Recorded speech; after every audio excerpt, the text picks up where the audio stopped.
네, 미국 시장부터 정리하고, 그리고, 다음 주 좀 봐야 되는데, 사실 다음 주도 특별한 건 없어요. 우리 시장만 좀 특별한 게 있죠. 월말로 가고 있다는 부분하고, 그리고 또 하나는, 이제 금토일가 열리죠? 금리 인상 예고가 되어 있죠? 그런 부분들 때문에 우리 시장은 좀, 어, 거기에 좀 예민하게 반응할 것 같습니다.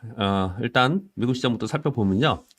나스닥이 0.84% 올랐고 다우는 0.64% 하락했습니다. S&P 500은 0.46% 올랐고요. 나스닥은 올랐고 다우는 하락했습니다. 이 얘기는 경기와 관련된 경기 민감주들은 상대적으로 약했고 그리고 기술주들, 빅테크들은 상대적으로 강했는데 빅테크 주들 중에서 뭐가 그렇게 강했냐? 엔비디아나 퀄컴이나 이런 것들이 강했다는 거죠. 그리고 반도체 종목들은 약간씩 반등을 주었고요. 즉, 이 얘기는 전 세계가 똑같이 지금 메타버스와 관련된 기술주들만 오른다. 이렇게 보시면 될 것 같습니다. 지금은 전부 다 메타버스 그래요. 자, 뭐 저 이런 내용과 상관없이 자, 지금 이렇게 완전 솔루미너선에 나타나고 그리고 전 세계에 화두가 되고 있는 메타버스 이것이 메가 트렌드이냐 아주 단기적인 테마이냐라고 봤을 때 저는 메가 트렌드라고 생각을 하고 있습니다. 그건 오늘 설명을 좀 드릴 거고요. 앞으로 2020년대에는 메가 트렌드가 초연결 시대다. 이렇게 저는 보고 있는 상황이고요. 그런데 그러면 지금 현재 움직이는 메타버스와 관련된 종목들 중에 어떤 게 진짜냐, 어떤 거는 이제 따라가지 못할 것이냐의 옥석 가리기가 중요한 거다라고 생각을 하고 있고요. 그리고 거기에 지금 엔터가 들어가 있고 게임이 들어가 있고 뭐 컨텐츠가 들어가 있고 그렇잖아요. 그러한 것들은 함께 가지 못할 가능성은 저는 있다고 생각을 하고요. 그 중에서 서로 합종 연행이 돼서 플랫폼을 만드는 기업들이 끌고 갈 것이다. 미국의 빵주들이 그랬듯이 저는 그렇게 좀 보고 있습니다. 요즘 이제 그게 가장 큰 화두이기 때문에 잠깐 언급을 좀 제 개인적인 생각을 좀 말씀드렸고요. 이런 분위기 속에서 나스닥은 0.8% 올랐지만 다우는 0.64% 하락을 했다라는 거죠. 우리나라도 그렇죠.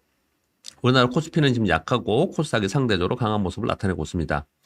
WTI 유가는 78.32달러로 80달러, 84달러까지 갔다가 약간 내려왔죠. 이것도 제 개인적인 의견을 드렸습니다. 미국이 가만히 있지 않을 거다. 약간 하향 안정화된 그런 상황이에요.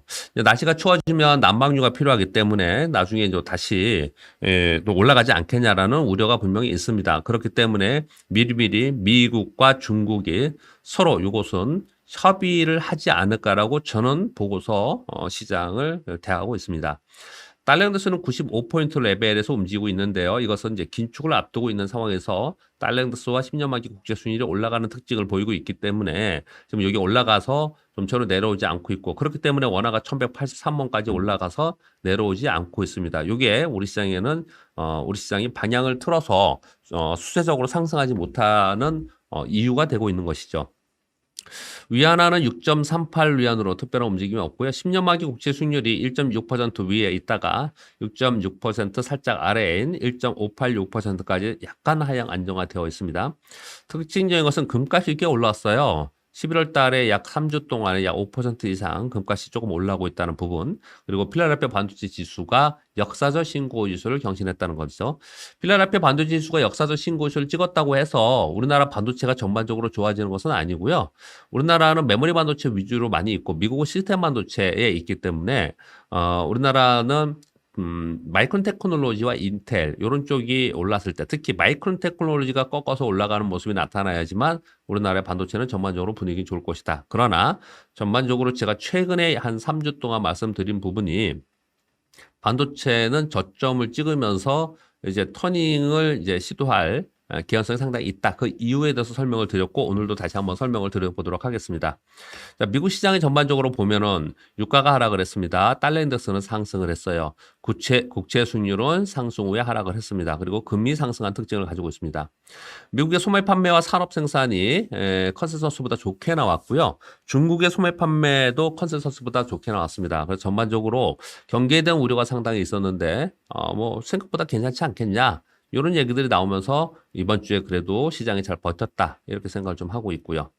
팬데믹 이후에 유동성을 막대하게 공급을 했어요. 그것으로 인해서 경기 지표가 급등을 했고 결국은 이것은 정상화돼야 되는데 정상화된다는 것은 하락했다는 해야지만 되는 거잖아요. 슬로우 다운이라는 표현을 쓰는 거죠. 그리고 재성장을 할 수 있느냐 없느냐 이게 2022년의 가장 큰 화두이다라고 보시면 될 것 같습니다. 긴축의 경로 그리고 부채 한도 협상을 앞두고 시장은 등락하면서 미국 시장은 하루 오르고 하루 빠지고 이틀 오르고 이틀 빠지고 지금 그러고 있는 상황이에요. 경기에 대한 우려가 나타나면서 다우지수가 상대적으로 약한 그런 모습을 좀 보였다는 게 미국 시장의 특징이고 전반적으로는 그냥 등락했다. 존버 장세였다. 이렇게 보시면 될 것 같습니다. 엔비디아 같은 게 뭐 지금 완전 급등을 하고 있고 시총이 지금 1조 달러에 임박해 있습니다. 시총 1조 달러 이상이 뭐죠? 마이크로소프트, 애플, 뭐 테슬라, 구글 뭐 이런 것들이잖아요. 또 하나가 또 뭐죠? 네, 거기에 지금 이제 들어가고 있는 거예요. 그만큼 지금 시장에서 주도 종목 그리고 주도 섹터 그리고 급등하는 종목들이 차별화로 이뤄지면서 쏠림 현상이 나타나고 있다. 우리 시장이 그렇게 그런 모습이 나타나고 있는데 미국 역시도 똑같은 상황이라고 보시면 될 것 같습니다. 즉 이 시총 상위 일부 종목이 시장을 굳건하게 받치는 것이지 전반적인 시장의 흐름이 그 아래에 있는 종목들이 전반적으로 좋은 것은 아니다라고 생각을 하셔야 될 것 같습니다. 이번 주 우리 시장 지난주까지 코스피 0.72% 하락을 했습니다. 2,947포인트의 거래가 됐고요. 코스닥은 2.35% 상승했어요. 엄청난 차이죠. 갭이 3%니까. 이 얘기는 극명하게 테마 위주로 즉 메타버스와 블록체인의 초강세가 이루어졌기 때문에 이런 현상이 나타나고 그러다 보니까 게임주들이 코스닥 시가총액 상위 종목에 지금 포진이 됐습니다. 펄어비스와 위메이드 종목이 시가총액 10위 안으로 들어가면서 카카오 게임즈 이런 것들이에요. 그러면서 전반적으로 코스닥을 이끌었다라고 보시면 될 것 같습니다.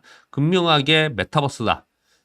토큰이다, 코인이다, 이것으로 시장이 끌고 가고 있다라는 것이 최근 시장의 특징이고, 모두 다들 NFT 얘기를 하고 있고, NFT 아니면 주가가 아닌 것처럼 얘기를 하고 있고, 모든 기업들이 소프트웨어 하는 회사들 중에 야 메타버스에 연관되지 않을까? 얘는 메타버스에 연관되지 않을까? 이런 거 찾는 거예요. 우리 디지털 헬스케어 얘기할 때 제가 뭐 JLK 얘기하고 그리고 신테카 바이오 그리고 셀바스 AI 뭐 되게 많죠 그쪽 종목들도요. 근데 셀바스 AI만 이제 급등을 했잖아요. 이제 이게 메타버스에 연관되어 있기 때문에 그러는 거예요. 네, 지금 이제 그런 상황인 거죠. 음성 전환 기술이 이제 플리토 같은 경우에도 급등했다가 한번 또 다시 매물 받고 내려왔다가 지금 다시 재차 오르는 그런 특징을 좀 보이고 있죠. 시장이 그쪽만 지금 가고 있는 상황이고 왜 그런 현상이 나타나는가는 오늘 설명을 추가적으로 드리도록 하겠습니다. 자, 우리 시장이 상대적으로 코스피가 약하고 코스닥이 강한 건 여러분들 이해하실 거고 코스피가 이렇게 상대적으로 약한 거 왜 이러냐 했더니 이번 주 한 주 동안에 지난주 어제까지 봤더니 개인들이 120억 분이 안 팔았어요. 샀다 팔았다 한 거예요. 그냥 샀다 팔았다 한 거예요. 외국인들이 1조 1천억이나 매수했습니다. 그래서 사실 외국인들의 매수로 인해서 반등을 했잖아요. 그런데 다시 재차 하락을 한 것은 누구 때문에 그랬냐? 기관들 때문에 그렇습니다. 1조 1,700억을 매도를 했습니다. 연기금 1,700억 매도했고 투신 1,700억, 사모펀드 1,400억 매도를 했고 이들의 매도는 연말에 정리 매매가 상당히 있는 것 같다. 그래서 저는 개인적으로 이 다음 주에 있을 금리 인상 그리고 11월 말을 지나면서 기관들의 매도는 점차로 약화되면서 종목별로 그리고 전체 시장에서는 반등 시도의 개연성이 저는 있다라고 생각을 하면서 시장을 보고 있습니다. 그렇게 말씀을 여러 개 드리고 있습니다. 특징적인 것은 외국인 비차익 매수로 인해서 반등을 주었지만 기관들의 종목 중심의 매도로 인해서 재하락한 그런 상황입니다. 메타버스 블록체인의 초강세가 지속되고 있고 ETF 수급 효과가 영향을 상당히 많이 주고 있다라고 생각합니다. 자, 이 부분은요.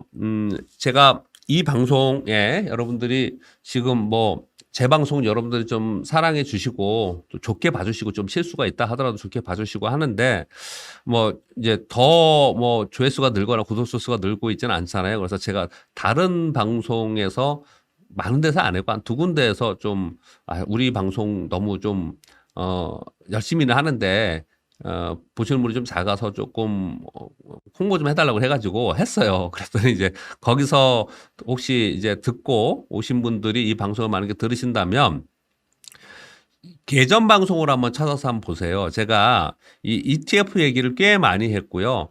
특히 10월 첫째 주에는 ETF를 싹 정리해가지고 방송을 한번 했습니다. 그러면서 메타버스 ETF에 대해서 종목들을 쭉 설명을 하면서 ETF는 이제 대세로 가는 것이고 대세라 하면 과거에 공모펀드의 대세가 있었고 이후에 사모펀드의 대세가 있었고 이제부터 꽤 오랜 동안은 ETF 대세의 시장이 된다. 그래서 ETF에 들어있는 종목 위주로 거래를 하자라고 표현을 계속 드리고 있는 거고 그 대표적인 게 뭐냐면은 IT 대형주 중에서 전부 약세인데 LG이노텍이 역사적 신고가를 내면서 초강세를 보였잖아요. 왜요? LG이노텍은 메타버스 ETF에 들어가 있는 종목이기 때문에 그렇습니다. 사실 10월 첫 주 그 전부터 제가 이 얘기를 많이 드리고 있는데 참고로 그 방송을 안 보신 분은 못 보신 분들은 나중에 들어오신 분들은 10월 첫 주에 ETF에 대해서 자세히 설명드린 투자 아이디어 편에서 ETF 자세히 설명드린 내용을 다시 한번 보시면 참고가 되지 않을까라고 생각합니다. 여하튼 거의 대부분의 종목이 ETF에 있는 종목들을 위주로 초강세를 보이고 있는 상태인데 최근에 약간 좀 좋아진 것은 우리 체감이 좀 좋아진 것은 거기에 있는 종목만이 아니 ETF와 연관된 음성인식 기술, 모션 제어 기술, 그리고 뭐 VR, AR, XR은 당연히 들어가는 거고요. 그리고 여기에 아몰레드 디스플레이 이런 쪽이 오르고 있죠. 요즘 LG 디스플레이 좀 오르고 있고 선익 시스템 같은 것도 오르는 것도 다 ETF 연관되어 있는 거예요. 그래서 거기에 있는 종목들을 이제 확산되고 있다라는 것을 우리가 찾는 것도 투자 아이디어 중에 굉장히 좋은 부분이다라고 말씀을 드리겠고요. 그리고 뭐 근데 계속해서 이쪽 ETF만 갈 거냐, ETF 있는 종목만 갈 거냐라는 부분은 아니고요. 예를 들어서 반도체가 간다, 그럼 반도체 ETF에 있는 종목이 뭔지 꼭 살펴보시고. 또 자동차 간다. 그럼 자동차 ETF에 들어가 있는 종목이 뭔지 꼭 살펴보십사. 제가 그렇게 설명을 드리고 있는 것입니다. 자, 그렇게 시장 설명드렸고요. 이번 주에 주요 이슈들이 좀 있었는데 이 이슈들은 한 방에 끝나는 게 아니고 앞으로의 시황과 우리가 섹터를 관심 섹터를 보실 때 필요하기 때문에 여러 가지 내용들이 많았는데 하나하나 읽어보도록 하겠습니다. 메타버스 플러스 블록체인의 쏠림과 초강세가 이어지고 있습니다. 미국은 인프라 예산 통과가 됐습니다. 근데 이제 그 다음에 통과돼야 되는 게 사회기술 예산, 기후 예산이 통과돼야 되고 증세 정책이 통과돼야 되는데 지금 인플레이션으로 인해서 난항이 되고 있다. 그래서 미국은 지금 정치적으로 노이즈가 발생이 되고 요거는 다음 주와 12월 첫째 주에 요게 노이즈가 될 거예요. 그래서 이것이 빨리 해결이 안 되면 시장은 약간 변동성을 더 줄 수 있겠다. 미국이 약간 조정을 보이면 우리 시장이 재차 또 2,900포인트를 위협할 수 있기 때문에 이건 주의 깊게 우리가 살펴봐야 된다라고 생각을 해야 되고 요게 스무스하게 넘어가면은 오히려 위쪽으로 우리는 방향을 볼 수 있어요. 3,050포인트 위로 바라볼 수 있는 거고요. 요게 지금 노이즈가 커지면 그러면 이 하단 부분에서 벗어나지 못하는 상황이 좀 된다라고 보시면 될 것 같습니다. 라가르드 ECB 총재께서 유럽은 긴축을 빨리 하지 않을 것이다. 금리 인상 빨리 하지 않을 것이다. 이런 얘기들이 발언이 나오면서 독일, 프랑스가 역사적 신고 이수를 이번 주에 경신을 했습니다. 그런데 이제 ECB의 그 회의 자료들을 보면은 지금 인플레이션 때문에 라가르드 총재는 이렇게 말은 했지만 긴축을 이제 시작하지 않겠냐라는 얘기들이 나오기 시작을 했어요. 그래서 전반적으로 긴축의 시대로 가고 있다는 것은 기본으로 깔고 가야 된다. 미국 정부가 유가 관리를 할 것이다. 석유 수출 금지한다든지 비축유 방출한다 그러는데 이건 여러분께 자세히 설명을 제가 자주 드렸어요. 그래서 미국과 특히 중국도 비축유가 많거든요. 이 비축유가 방출이 되면 유가로 인한 인플레이션을 어느 정도 제어하는 기능을 좀 할 것이다. 이렇게 보시면 될 것 같습니다.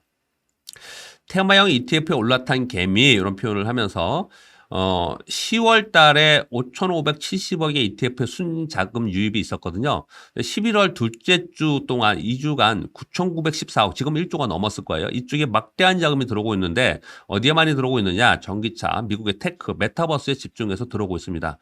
ETF에 자금이 들어오면은 ETF 운용하는 운영자들은 어떻게 해야 되는 거예요? 그 안에 있는 종목을 사는 거죠. 그 안에 있는 종목이 비중이 높은 종목이 뭐 자이언트스텝 있고 덱스터 있고 뭐 있잖아요. 걔네들 하이브도 있고 다 있잖아요. 그럼 뭐 그쪽 계속 사는 거예요. 그러니까 그쪽 계속 살 수밖에 없는 상황이 된 거죠. 그렇게 선순환이 되는 거고 반대로 만약에 주가가 떨어지면 어떡하겠어요? ETF 가격이 떨어지고 그러면 이제 팔아야 되고 그러면 또 악순환이 돼야 되는 거고. 즉 결국 ETF에 들어가 있는 종목들은 ETF의 수급의 영향을 많이 받으면서 움직일 수밖에 없는 상황이다라는 것도 전체 기업을 보면서 주가를 투자를 하면서 이해하셔야 되는 부분 중에 하나입니다. 우리는 전통적으로 이렇게 얘기를 하잖아요. 이 기업의 향후 성장성이 어떻고 기업 이익이 어떻게 돼서 거기에 멀티플 PER을 곱해서 시가총액이 얼마쯤 갈 수 있고 그래서 목표 주가가 얼마쯤 갈 수 있다 이렇게 얘기하잖아요. 근데 그 이면에는 주식시장에서 그보다도 더 중요하다라고 표현하는 수급이잖아요. 아무리 좋은 회사라도 수급이 뒷받침되어 있지는 않으면 안 되지 않습니까? 그 수급의 가장 지금 주축이 ETF가 되고 있다라고 보시면 될 것 같습니다. 그런 과정 속에서 NFT 진출 기업의 뉴스가 본물을 이루어지고 있습니다. 개별 종목 장세에서 경험적으로 이런 현상이 많이 나타나고 있는데 너도 나도 지금 NFT 얘기를 하고 있고 실제로 지금 현재 NFT에 진출한다는 기업들이 굉장히 반짝반짝 이게 밑에서 올라오는 종목도 있고 막 부실주도 있고 막 그러거든요. 그런 종목들을 전혀 외면할 수는 또 없잖아요. 그런데 다만 옥석가르기가 있을 것이다라는 것 때문에 저는 어떻게 보냐면 플랫폼을 가져가는 기업들, 최선두에 있는 기업들에 대해서는 끌고 가면서 최대한 수익을 내는 것은 맞다. 지금 상황에서 생각을 하고 있지만 그렇지 않고 뭐 사실 뚜렷하게 ETF에 연관된 것도 없는데 ETF 진출할 거야. ETF 뭘 할 거야. 어디랑 제휴해서 이런 것들 있잖아요. 이런 것들은 좀 단기적으로 거래를 하시는 게 어떤가 저는 그런 의견을 좀 드리고 싶습니다. 지금 이 방송은 제 개인적으로 우리 교보증권 직원으로서 하고 있지만 저 개인적으로 좀 하고 있기 때문에 여러분들에게는 마치 제 고객처럼 제가 좀 편하게 말씀을 드리고 있거든요. 그래서 제 인사이트를 좀 많이 말씀을 드리는 편이에요. 그것이 실제로 어떤 상황에 뭐 맞고 틀리고 이런 걸 떠나서 제가 좀 편하게 말씀드린다라는 것을 이해하시면서 들어줬으면 좋겠습니다. 미국의 10월 소매 판매가 호조였습니다. 분기 2.7% 상승했고요. 9월이 0.8%가 굉장히 좋게 나온 거예요. 전년 동기는 16.3%가 됐고요. 이것은 미국은 이제 추수감사절이 있고 그리고 연말 소비 시즌에 들어가잖아요. 그래서 소매 판매 호조가 되면서 전반적으로 경기를 이끌어 갈 것이라는 기대감이 반영이 어느 정도 좀 되고 있는 그런 상황이고요. 워렌 버핏이 제약 로열티 관련주를 대량 매수했다라는 로이터 통신의 자료가 있었어요. 그래서 이 얘기는 뭐냐면 과거의 전통적인 제약 바이오의 뭐 항암 파이프라인 이런 게 아니고 지적재산권이라고 표현하는 IP 위주의 기업들 그리고 새로운 항상 주식은 뉴잖아요. 새로운 신약 개발 뭐 여태까지 없었던 거 이런 것들 많이 본다는 거예요. 그래서 디지털 헬스케어나 알츠하이머나 그리고 바이러스 관련된 거였죠. RNA, mRNA, 뭐, 이런 것들에 대해서, 신규 진출하거나 그런 기술을 가진 제약바이오들이 차별화되면서 움직인다. 이 부분도 아셔야 될 것 같고요. 모바일 인터넷 시대에서 메타버스로 성장은 그 핵심 구현은 뭐냐면 크리에이터 이코노미 무슨 얘기냐면 경제적인 게 밑바탕이 달면서 올라가야 돼요. 기업이 없이 그냥 허상이면 모래서잖아요. 그러면 물 한번 그냥 뿌리면 그냥 다 녹아버리는 거잖아요. 그래서 경제적 이코노미가 굉장히 중요해요. 그래서 이쪽으로 계속 앞으로 갈 건데 이 경제적 이코노미의 그러니까 경제적 이코노미래요. 크리에이터 그러니까 이코노미를 이 경제를 수익을 새로 창출하는 그렇게 성장을 할 건데 그렇게 되다 보면 당연히 디지털 자산의 성장에는 보안과 핀테크가 필연입니다. 그래서 보안주와 핀테크가 메타버스의 관련주로서 요즘에 각광을 받으면서 또 올라가고 있다. 이것도 우리가 알고 있어야 되는 부분입니다. 초거대 AI 개발 전쟁이 일어나고 있다. 인간처럼 생각하고 글 써주는 AI가 될 것이다. 그렇게 얘기를 하면서 메타버스, 공장 자동화, 디지털 헬스케어, 학습, 자율주행에 AI 시스템이 들어간다는 것 때문에 이 부분이 지금 부각이 되고 있는 거고 아마도 저는 2022년도에는 전부 다 AI로 핵심 키워드가 될 것이라고 보고 있습니다. 자, 반도체가 위기가 기회로 바뀌고 있다. 이런 얘기들을 하면서 포드나 GM들이 반도체 개발을 추진한다. 이런 얘기가 나오면서요. 자율주행과 전기차 배터리 시스템에 반도체가 들어갔죠. 즉 미래의 자동차에는 반도체 수요가 급증할 수밖에 없다. 그렇기 때문에 거기에 발맞춰서 가고 있는 시스템 반도체는 기회가 될 것이다 라는 얘기들을 하고 있고요. 차세대 기술인 DDR5 있지 않습니까? 지금 DDR4 시대잖아요. 이게 지금 기술력이 됐는데 상용화되지 못했던 것은 CPU가 이걸 받아줘야 되는데 인텔이 DDR5용 CPU를 내년 2월에 출시한다라고 발표를 지금 하고 있어요. 예정이다라고 하고 있습니다.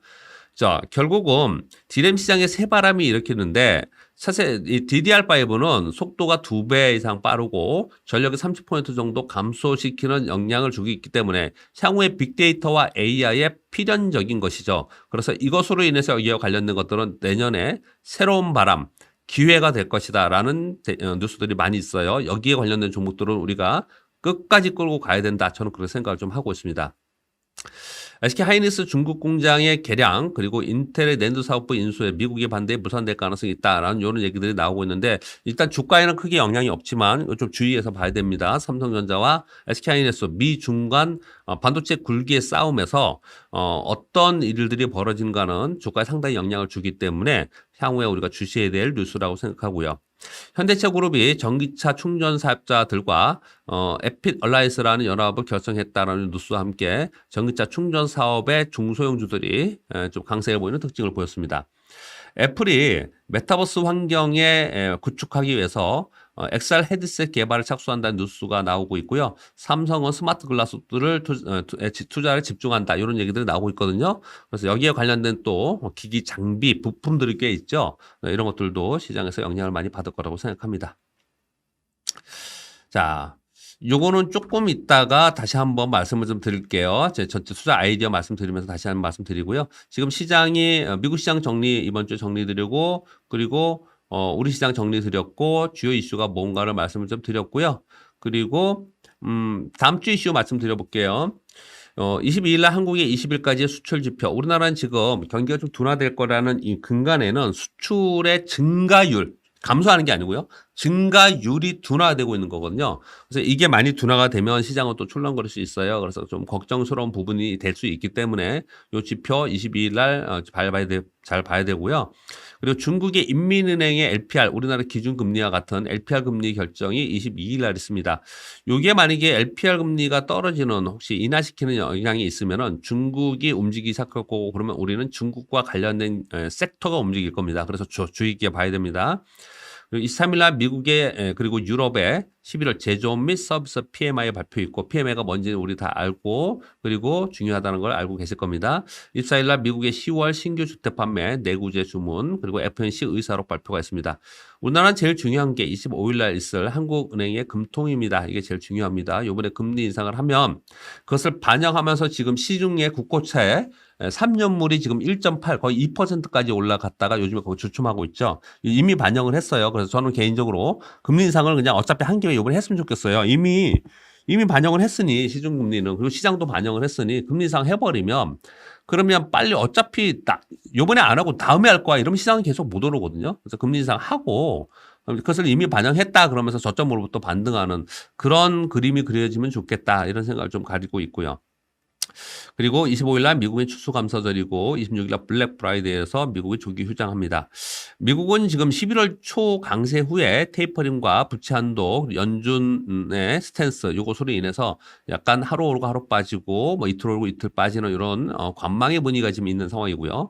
우리나라는 금통위와 월말에 기관들의 매물 요런 부분 수급적 요인들 때문에 우리 시장은 좀 상대적으로 기관들의 매도에서 약한데 요게 월말 지나고 나서 변화가 있는지를 보는 게 다음 주에 가장 중요하다. 이렇게 보시면 될 것 같습니다. 그러면 다음 주에 시장이 어떻게 될 거냐? 지금 쭉 이렇게 들어보시면 제가 지금까지 말씀드린 걸 이렇게 들어보시면은 어느 정도 가늠이 오죠. 별거 없겠죠. 저도 안타깝습니다. 시장이 뭐 3,000포인트 넘어 3,050포인트만 딱 넘으면 제가 보기엔 3,100과 3,150포인트까지 곧바로 갈 것 같거든요. 좀처럼 가지 못해요. 거기 가면 계속 매물이 나오고 있어요. 국내 기관들의 매물이. 이게 바뀌어야 되거든요. 근데 이게 지금 바로 바뀔 것 같지 않고 그리고 다음 주에 바뀔 것 같지 않고요. 요번 월말을 지나면서 반응이 바뀐다면 그럴 것 같아요. 그러니 지금 이제 코스피는 3,000포인트 전후에서 등락하면서 방향 못 잡는 거고 그냥 종목 정세만 계속 이어지는 거고요. 떨어지면 그럼 계속 밑으로 추락하느냐 그렇지 않고 또 반등을 좀 해요. 사실은요. 반등을 좀 하면서 3,000포인트를 그냥 근간으로 해서 왔다 갔다 하는 그런 시장을 계속 보이고 있는 상황이고 중요한 것은 국내 기관들의 수급의 변화가 있어야 되는데 금통위 금리 결정 후에 그리고 월말 후에 기관들이 수급이 어떻게 바뀌는지 이게 굉장히 중요해요. 수급 포인트에서 그거 살펴보시면 될 것 같고 전반적으로 이 안일 수밖에 없다. 이렇게 보시면 될 것 같고요. 그리고 코스닥은 테마가 이게 쉽게 지금 꺾일 수 있는 테마가 아니잖아요. 왜 그런지 좀 이따 다시 설명드린다고 했습니다.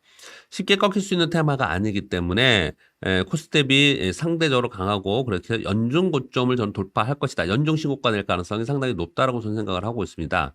다만 주의점은 지금 위메이드가 무상증자 감안하면 한 10배 정도 올랐어요. 그래서 정말 단기간에 급등을 많이 했어요. 그래서 차익 실현 욕구가 있을 수 있는데 차익 실현 누가 할 거냐? 기관들의 적리 매매나 아니면 세금 회피 매물이 나올 수도 있습니다. 10배 올랐으면 10배 먹었으면 그거 안 팔면 세금 내야 되잖아요. 뭐 그렇게 많이 그러니까 대량으로 갖고 계신 분들이 그러니까 이제 세금 회피 매물이나 적리 매물이 나올 수 있어요. 그래서 이제 올라가면 올라갈수록 변동성이 더 확대될 수 있다는 부분들은 한편으로는 감안을 좀 하셔야 될 것 같고요. 그리고 또 하나는 이게 확산이 되고 있기 때문에 이제 아래에서 시작하는 종목들로 확산된다는 점. 그리고 주도주가 너무 힘겨우면 그 아래에 있는 3, 4등들이 주도주가 될 수 있거든요. 그래서 다음 차기 주도주가 같은 섹터 안에서도 어떤 게 될 수 있을까라는 부분들을 살펴보는 것도 굉장히 중요하다. 여러분 잘 보시면 메타버스 안에서도 그동안에 계속 왔던 게 그냥 서 있어요. 별로 안 오르고. 근데 밑에 있는 것들이 또 신흥 주도주가 나오면서 막 급등하고 이런 현상이 벌어지잖아요. 그런 것들을 이해하시면서 여기에 매매를 좀 하셔야 된다. 요 설명을 좀 드리고 있는 거고요. 그리고 상대적으로 코스닥이 강한데 코스피는 계속 약하고 코스닥이 강할 거냐? 이게 언제 바뀔 거냐는 코스피의 대형주 있어요. IT에 있는 삼성전자 하이닉스, 삼성전기, 삼성 SDI, 자동차 현대차, 기아, 그리고 은행주들 있잖아요. 얘네들이 오르기 시작하면 코스피가 오르겠죠. 그러면 코스닥은 어떨 것 같아요? 좋다 그럼 같이 올라갈 것 같습니까? 그게 아니고 코스닥은 상대적으로 약할 수 있어요. 코스닥에 요번에 이렇게 강한 섹터들의 강한 지수의 움직임의 단기 고점 신호는 코스피의 대형주가 올라가기 시작하면 단기 고점이 될 수 있다. 이게 주의점이에요. 주의점은 그렇게 말씀을 좀 드리겠고 다음 주에 당장 그렇게 막 그런 일이 벌어져서 확연히 바뀌느냐 그런 부분은 좀 아닐 것 같고요. 상대적으로 코스피보다는 코스닥의 테마 위주로 종목 잔세는 계속 이루어지지 않을까라고 생각을 하고 사실은 최근에 메타버스 테마가 이루어지면서 우리의 체감은 그전보다는 좀 좋아졌어요. 물론 대형주에 못 오르고 있는 자동차 IT 쪽이 가지고 계신 분들은 체감이 좋지 않을 수도 있겠지만 개별 종목 위주로 거래를 하셨거나 아니면 그쪽에 가지고서 그동안에 계셨던 분들은 최근 들어서 그런 종목들이 아주 강하게 올라오는 종목이 많이 나타나서 사실 지수 자체는 코스피 지수 자체는 3,000포인트 아래에서 좀 위험하다. 불편하다. 이렇게 있지만 체감 지수는 종목들이 움직이고 있기 때문에 그렇게 나쁘지 않은 그런 한 주를 보냈고 다음 주도 그러지 않을까 이렇게 생각을 하고 저는 이런 분위기는 전반적으로 체감이 그렇게 나쁘지 않은 막 시장이 흉악해 가지고 정말 진짜 못 살겠다. 주식 그만둬야 되나. 이런 거는 당분간은 좀 없이 지나가면서 한 1월 달까지는 기대해 봐야 되지 않을까 그렇게 시황을 좀 보고 있습니다.